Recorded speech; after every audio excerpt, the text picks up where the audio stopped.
একটি মেয়ের ভালোবাসার জন্য ক্রিকেট ম্যাচ হতে যাচ্ছে। একদিকে মেয়েটিকে পছন্দ করে বিয়ে করার সিদ্ধান্ত নেওয়া বরুণ এবং তার টিম, এবং অন্যদিকে মেয়েটিকে যে ভালোবাসে এবং বিয়ে করতে চায় সেই রাজ এবং তার টিম। একজনের কাছে ক্রিকেটই দুনিয়া, অন্যজনের কাছে মেয়েটি তার দুনিয়া। দেখা যাক কার দুনিয়া কে জেতে।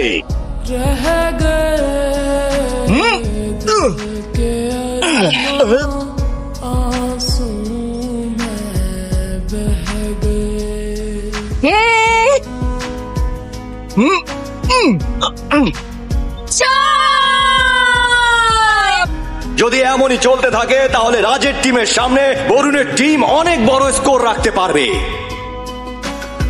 তোমরা এখানে শুধু ক্রিকেট খেলার জন্য আসোনি, ম্যাচ জেতার জন্য এসেছো। ওরা তো নিয়মিত খেলে, আমরা কিভাবে পারবো?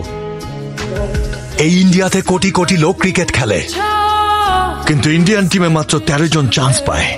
তার মানে শুধু যে ওরাই ভালো খেলে বিষয়টা তা না, আমরা মনে প্রাণে বিশ্বাস করি যে ওরা অনেক ভালো খেলে। যদি তোমরা হেরে যাও তাহলে মাত্র 4 দিন খাওয়ার পর সব ভুলে যাবে।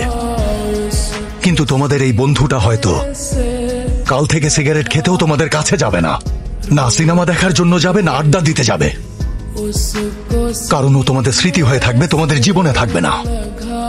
আরে ও যদি ওই মেয়েটাকে না পায় তাহলে ও মরে যাবে। ওর ভালোবাসার জন্য বন্ধুত্বকে বাজি রেখে ভালোবাসার বন্ধুত্ব দুটোই জয় করতে পারবে কিনা সেটা তোমরাই ডিসাইড করো। বিরতির পর রাজের দল নতুন উদ্যমে মাঠে নামছে। এবার দেখা যাক বরুণের টিমকে তারা কত রান দেয়।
কি দারুণ ফিলিং, আবার ওয়াও।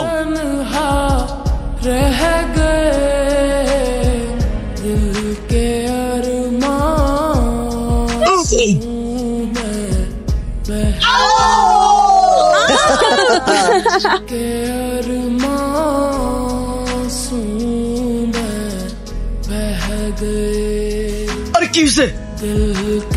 ফিল্ডারের অবস্থা দেখে মনে হচ্ছে সে হয়তো আর খেলতে পারবে না। আজ কি তাহলে 10 জন প্লেয়ার নিয়ে খেলা কন্টিনিউ করবে নাকি কোনো বিকল্প প্লেয়ার নেবে? আপনারা সবাই দেখতে থাকুন।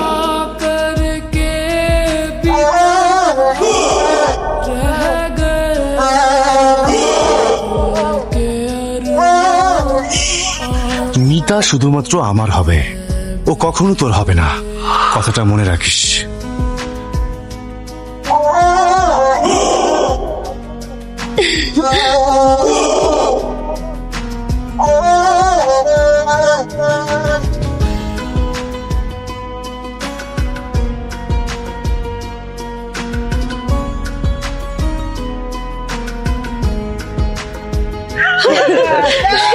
এখনো 2 বল বাকি থাকা সত্ত্বেও বরুণের টিমকে অল আউট করা রাজের টিম বিজয়ের পথে কিভাবে হাঁটে সেটাই দেখা যাক।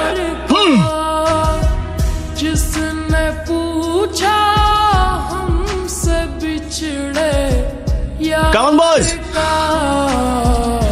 হ্যাঁ 1 রান করে আমাকে দে। আরে আমি 6 মারার চেষ্টা করতেছি আর তুই সিঙ্গেলের মধ্যেই আসছস। দেখ আমি এখন কি করি, দেখ দেখ।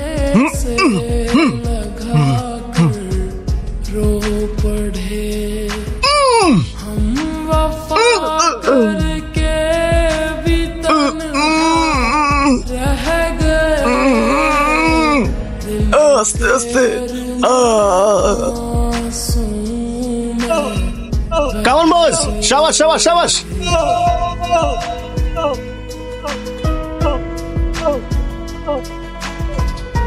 সাবাস সাবাস Yeah!